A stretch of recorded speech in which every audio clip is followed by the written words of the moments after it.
Hey, Rayne, thanks for submitting your work here. I've got your work up right over here. Here it is. Okay, so I've got your work up. Let me just reduce this so it fits in the window. We'll go ahead and take a look. I think the narrative is pretty easy to follow.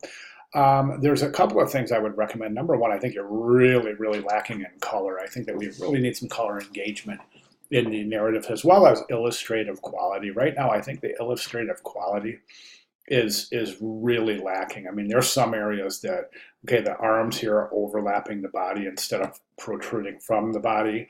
The dog has no rear legs. The actually main character doesn't have any legs or hands, or no facial characteristics, or theoretically no characteristics in his the clothing he's wearing.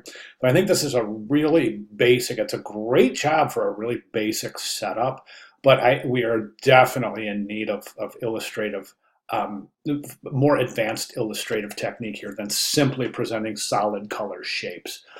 So we have many techniques that you can employ here. I think the main thing I would like to see is some indication of depth, dimension, and volume using illustrative techniques such as shading, highlighting, overlapping, etc.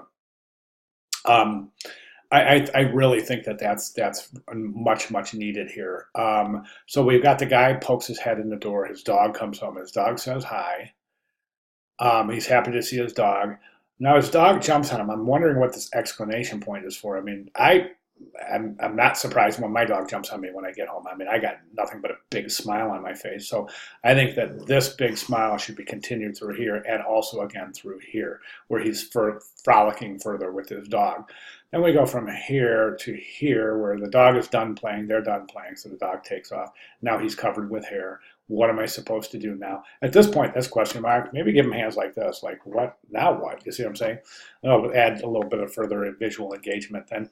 This is really nondescript, so you get this idea, but over here he's walking into, I don't know what, he came into a door. Is that a toilet? Is this a bathroom?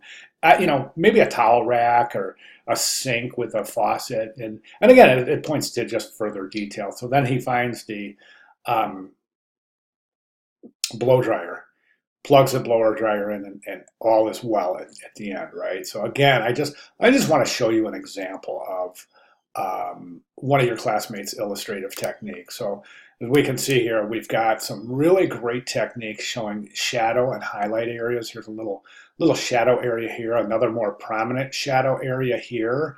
And then we have some highlight areas associated with these areas in the neck. Really super detailed spectral highlights. We see the reflection in her eyes. We see this really detailed hand, really detailed movement associated by the contour lines placed within the towel itself.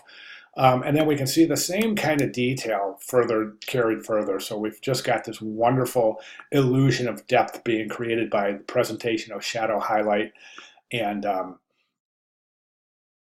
overlap.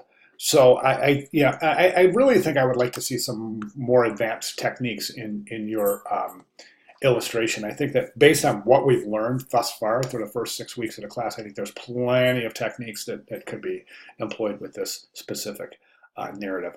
Okay, good job setting up your narrative. Good job telling the story. At this point right now, I just think that we need a little bit of fine tuning, a little bit more detail in the illustrations themselves. Additionally, I think that these little paw prints I think they're too pronounced. I think they're too big. I would put smaller paw prints, and instead of just using circles, actually try to make those look like a paw print. Again, it just points to more detail, that's all.